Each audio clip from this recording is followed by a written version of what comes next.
தமிழ்நாடு அரசு 2025-2026 மாநில பட்ஜெட் தாக்கல் பண்ணியிருக்காங்க. இது குறித்த தென்காசி மக்களின் கருத்தை கேட்டு தெரிஞ்சுக்கலாம் வாங்க. ராமநாதபுரத்தில் விமான நிலையம் ஸ்டாலின் நிறைவேற்றியது நல்ல திட்டம். வெளிநாட்டிலேருந்து வர்றதுக்கு திருவனந்தபுரம் போகிறதுக்கு தமிழ்நாட்டில் இருக்கிறது நல்ல திட்டம். அதனால் அதே மாதிரி கடைநூரில் குடிநீர் இல்லாமல் மக்கள் சங்கடப்படுவதற்கு இப்போ குடிநீர் திட்டம் ஆரம்பிக்கிறது அது நல்ல வாய்ப்புகளை அந்த ஊர் மக்களுக்கு நிறைவேற்றிருக்காரு. திட்டங்கள்லாம் சில திட்டங்கள் நல்ல வரவேற்கத்தக்கதாக இருக்குது. நேற்று நடந்த பட்ஜெட்டில் பெண்கள் மேலே பெண்கள் பேரில் பத்திர பதிவு பண்ணால் 1% சலுகை தரேன்னு சொல்லியிருக்காங்க கவர்மெண்ட்டு. அது கொஞ்சம் நல்ல ஐடியாவாக தெரியுது.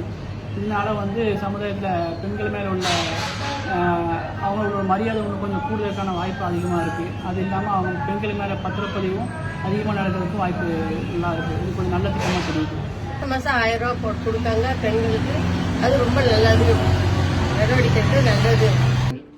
தமிழ்நாடு அரசு தற்பொழுது 2025-26 நிதிநிலை பட்ஜெட் தாக்கல் பண்ணியிருக்காங்க. இந்த பட்ஜெட் முழுக்க முழுக்க ஏழைகளுக்கான பட்ஜெட் என்று நம்பப்படுகிறது. ஏழைகளாலும் பாராட்டப்படுகிறது.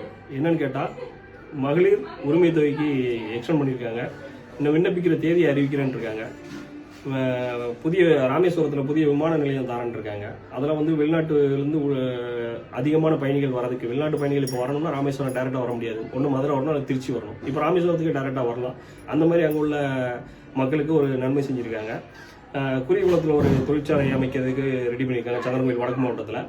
தென்காசியில் கடைநல்லூரில் 864 கோடி ரூபா செலவில் எல்லா மக்களுக்கும் பயன்பெறும் வகையில் தாமிரபரணி கூட்டு குடிநீர் திட்டம் கிடைக்கிற மாதிரி ஏற்பாடு பண்ணி தரோம்னு சொல்லியிருக்காங்க.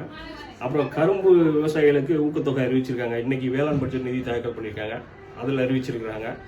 அது போக இப்போ பண்ணிக்கிட்டு வர காலை சிற்றுண்டி உணவு திட்டம் தனியார் பள்ளிகளுக்கும் கிடைக்கிற மாதிரி ஏற்பாடு பண்ணி தந்திருக்கேன்னு சொல்லிட்டு தமிழக முதல்வர் அவர்கள் நிதிநிலை பட்ஜெட் அருமையான ஒரு தாக்கல் பண்ணியிருக்காரு.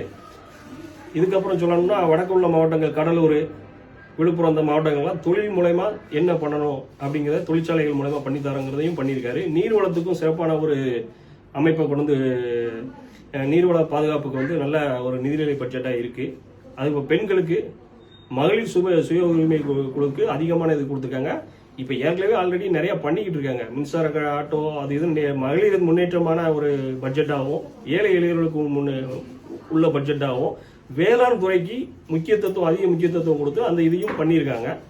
சிறப்பாக பண்ணிட்டு இருக்காங்க. இது ஏழைகளுக்கான பட்ஜெட், நல்ல தரமான பட்ஜெட். தமிழக முதலமைச்சருக்கும் நிதியமைச்சருக்கும் மிக்க நன்றி.